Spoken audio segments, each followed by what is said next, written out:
दोस्तों नमस्कार, मैं हूं शीतल तिवारी। दोस्तों अब जौनपुर मामले में दरोगा का परिवार जो है अब वह गिड़गिड़ा रहा है, क्योंकि उसको अब लगने लगा है कि अब कहीं ना कहीं जो है फांसी की सजा होना निश्चित है।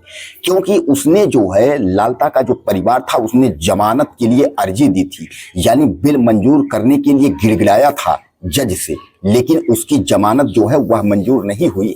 यानी जज ने जो है उसको जमानत नहीं दिया, बिल नहीं दी। इसलिए अब उसको यह लगने लगा कि कहीं ना कहीं ऐसा तो नहीं है कि ग्राम प्रधान वीरेंद्र यादव जिस तरीके से पैरवी कर रहा है और वो यह कह रहा है कि हम इनको मिट्टी में मिला देंगे, इनको बर्बाद कर देंगे, तो कहीं ऐसा तो नहीं है कि मेरा पूरा परिवार जो है वह बर्बाद हो जाए। दोस्तों लालता यादव को जो है यह बिल्कुल नहीं लगा था कि कहीं ना कहीं एक दिन ऐसा होगा कि हमारा पूरा जो घर और परिवार है वह चौपट आएगा। कारण यह था कि वह कभी सोचा ही नहीं था कि अनुराग यादव हत्या के बाद जो है हमारे साथ इतना होगा। वह पैसे में इतना मद में पागल हो गया था कि एक बच्चे की जिस तरीके से गला काट करके हत्या कर दी, उसके दिमाग में यह थोड़ी भी तनिक भी यह जो है रहम नहीं आई उस बच्चे के प्रति। और वह भविष्य में भी यही सोचा होगा कि हमारे पास इतना पैसा है कि सारा सिस्टम और सारे सिस्टम के लोग जो है वह हमारे पैसे के नीचे झुक जाएंगे। और उस पैसे का वर्चस्व क्या था कि लालता यादव की जो कमाई थी उसके बाद जो है उसका जो बेटा राजेश यादव जो दरोगा था, तो उसको यह लगा था कि अब तो मेरा सिस्टम जो है बहुत आगे है। और इसीलिए गरीब परिवार जो अनुराग यादव का परिवार था उसको जो है हर तरह जो है उसने बर्बाद करने की कोशिश की थी कि उसका घर हड़प ले, उसकी जमीन हड़प ले और अनुराग यादव के परिवार को जो है निठल्ला करके कहीं जो है भगवा दे। लेकिन उसको जब ये लगा कि अनुराग यादव जो है अब ताइक्वांडो खिलाड़ी है, अब वह धीरे धीरे करके जो है 4-6 साल में इतना आगे निकल जाएगा कि शायद यह है कि लालता का परिवार जो है उसके पीछे जो है वह छोटा सा एक जो है तारा जैसे दिखेगा। तो जब उसने समझा कि अनुराग यादव की ही अगर हम हत्या कर देंगे तो क्यों ना, उसके बाद तो सारा फिर जो है हमारा सब कुछ हो जाएगा। लेकिन उसके दिमाग में कहीं भी थोड़ा भी यह नहीं था कि इसके बाद जो है फिर क्या होगा। और वही हुआ कि लालता यादव का आज परिवार गिड़गिड़ा रहा है। थाने में जो है दरोगा से, जज से, वकील से गिड़गिड़ा रहा है। इधर जो है बुलडोजर की भी तैयारी ग्राम प्रधान वीरेंद्र यादव जो है वह कर चुके हैं और उन्होंने कहा कि अब बस तारीख जो लग रही है इस तारीख को जो है तो हम देख रहे हैं कि यह अंतिम ही फैसला है। लेकिन इसके बाद जो है अब ग्राम प्रधान वीरेंद्र यादव बुलडोजर चलाएंगे, वह भी ग्राम प्रधान अपने सदस्यों और ग्राम के लोगों को एक जो है खुली बैठक करके और एक प्रस्ताव पास करेंगे कि इस बंजर जमीन जमीन से इस अवैध कब्जे को जो है हटवाना है, इस मकान को गिराना है। इसको लेकर के पूरे ग्रामवासी मिल करके उसके बाद इस घर को गिराएंगे। यह वीरेंद्र यादव ने जो है तय कर लिया, उन्होंने फैसला कर लिया। तो कुल मिलाकर के आप समझ लीजिए कि अब जहां एक और दरोगा जो है वह गिड़गिड़ा रहा है, उसको फांसी लगता है कि अब जो है फांसी और उम्र कैद हो जाएगी, तो उसके अब मन में यही है, एक बार कभी माँ से मिल लें, तो एक बार कभी परिवार से मिल लें, तो रिश्तेदारों से मिल लें। यानी कुल मिला के जो गिड़गिड़ाहट दरोगा का है इसका उसको यह लग रहा है कि कहीं ना कहीं जो है अब मामला जो है वो फंसता हुआ दिख रहा है। और जौनपुर में अनुराग यादव की जो हत्याकांड है वह पूरा देश ही नहीं विदेशों में भी बैठे लोगों की निगाहें उस पर जो है लगी हुई हैं कि आखिर यह फैसला जो है कब तक होगा, अनुराग यादव मसले में जो है कार्यवाही कब तक होगी, यानी कितना समय लगेगा। यानी कहने का तात्पर्य यह है कि बहुत सारे जो है सवाल इस मामले में हैं। वहीं जो है स्थानीय जो प्रशासन है वह भी यह कान में तेल डाल करके बैठी है कि अनुराग यादव मामले में अनुराग पीड़ित परिवार को कोई भी न्याय देने के पक्ष में नहीं है।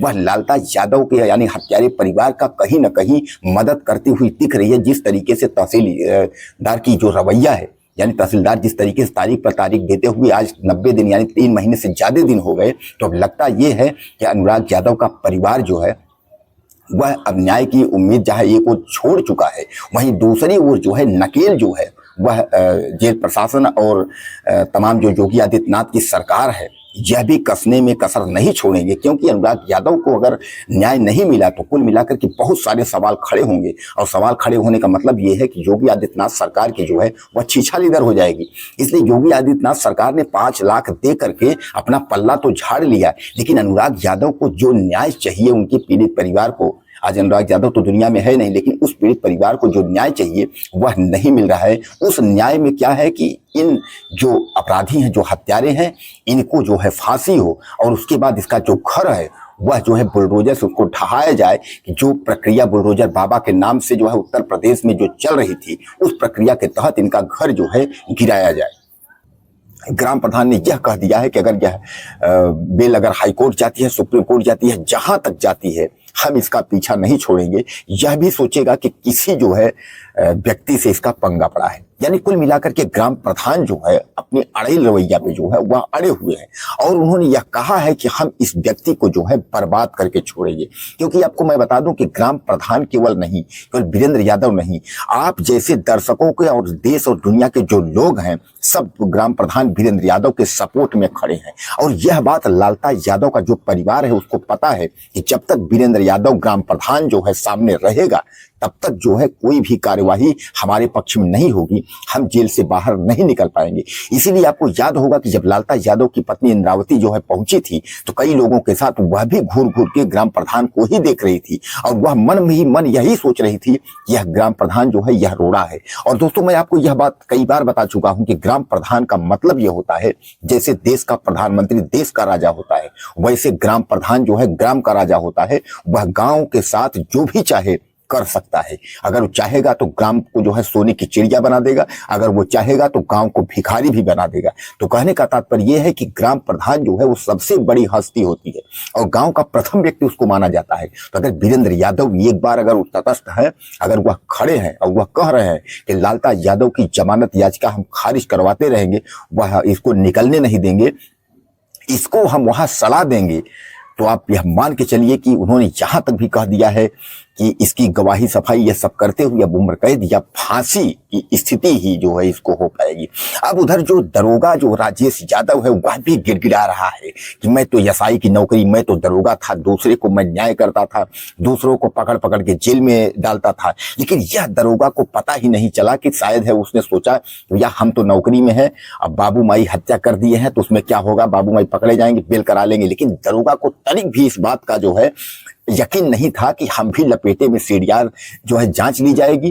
और उसको यह पता नहीं था कि मीडिया और ये इस तरीके जो पुलिस जो है, जिस पुलिस में तुम नौकरी कर रहे हो, वह आजकल इतने टेक्नोलॉजी में मजबूत हो गई है कि जितना तुम सोच रहे हो उतना वह सोच करके जो है बैठे हैं पहले से। दोस्तों, यही एक इसने बहादुरी का काम कर लिया।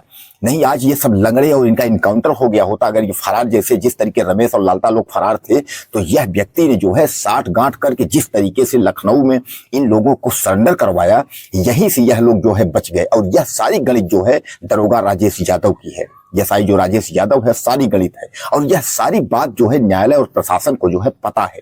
तो कुल मिलाकर के अब दरोगा जो है गिड़गिड़ा रहा है, सोच रहा था एसआई हैं, यशो होंगे, इंस्पेक्टर होंगे, प्रमोशन होगा इस तरीके से। लेकिन अब दरोगा जान रहा है कि अब जो है मेरी मिट्टी जो है यहीं पलीद हो जाएगी, उसके बाद जो है क्या होगा। क्योंकि जिस तरीके से गला काट करके हत्या उसकी लड़के की हुई है, उसका सारा जो डिटेल और आंखों देखी जो हाल है, सारी वीडियो, सारी उसकी जो बहन स्वाति जो गवाह है, तो यानी कहने का तात्पर्य अगर ग्राम प्रधान का अगर साथ है, अगर अनुराग यादव के पिता के साथ, तो कुल मिलाकर के आप समझ लीजिए कि इनकी जिंदगी जो है वह बर्बाद होना तय है। और यह जो लालता है उसको इस बात की थोड़ी भी भनक नहीं थी कि मेरे साथ कुछ हो जाएगा। उसको बस यही लगा था कुछ होना नहीं है, क्या होगा जो है इसमें जो है तो समर्थ के नहीं दोष गोस्वामी जी लिखे हुए हैं कि जो समर्थवान है उसका दोष नहीं है। उसको यह पता नहीं था कि समर्थवान तो अपनी जगह पर है, लेकिन जो तुमने काम किया है यह काम कोई आदमी नहीं, यह काम जो है जानवरों से भी बदतर होता है। एक जानवर भी समझता है कि नहीं इसको मारना नहीं चाहिए, वह भी समझता है, एक दूसरे को जो है जानवर भी एक दूसरे को प्यार कर लेते हैं। लेकिन जो है लालता जैसा 60-70 साल का व्यक्ति, और इसको जो है यह नहीं पता था कि इस अनुराग यादव की हत्या के बाद मेरे परिवार का क्या होगा। मारे मारे घूम रहे हैं, बीवी बच्चे कहाँ कहाँ इधर उधर घूम रहे हैं। गांव के लोग और देश के तमाम लोग यह कह रहे हैं गांव में दिखे न, गांव में यह खड़े न हो पाए, हत्यारा हत्यारा चिल्ला रहे हैं, क्या मिला इसको। लेकिन अब जो है वह गिड़गिड़ा रहा है, गलती हो गई। लेकिन अब उसका प्रायश्चित नहीं, अब वही प्रायश्चित जो है तुम्हारे साथ भी उम्र कैद या फांसी के फंदे पर जब तुम भी लटक जाओगे, तब तुमको समझ में आएगा कि नहीं ये जो है किसी बच्चे की जो है होनहार छात्र की हत्या किस तरीके से जो है। तो दोस्तों, कहने का तात्पर्य यह है कि एक बार फिर जो है जो 14 फरवरी का तारीख था वह जो है फिर 17 तारीख सोमवार को लगी हुई है। और 17 तारीख को ग्राम प्रधान को भरोसा है कि कुछ न कुछ होगा, लेकिन 17 तारीख को जैसा कि उन्होंने कहा कि कई बार मंडे को तारीख पड़ी है, इस पर तारीख फिर बढ़ जाती है, लेकिन ग्राम प्रधान ने अब यह तय कर लिया है कि 1-2 तारीख ही देखेंगे और उसके बाद फिर कोई तारीख नहीं देखेंगे, फिर बुलडोजर हम अपने स्तर से चलाएंगे। और इसमें जो है आप सबके लोगों का जो है सहयोग की जरूरत है, सपोर्ट की जरूरत है। दोस्तों आपको क्या लगता है इस मामले में? अपनी राय आप मुझे ज्यादा से ज्यादा दीजिएगा। ये रहा अनुराग यादव का न्यू अपडेट, और अगला अपडेट जो होगा 17 तारीख को वह भी हम आप तक जरूर पहुंचाएंगे। अपनी राय आप मुझे देना बंद ना करिएगा, ज्यादा से ज्यादा अपनी राय मुझे आप दीजिएगा और चैनल को सब्सक्राइब करना ना भूलिएगा। अगले वीडियो में फिर मिलते हैं। नमस्कार।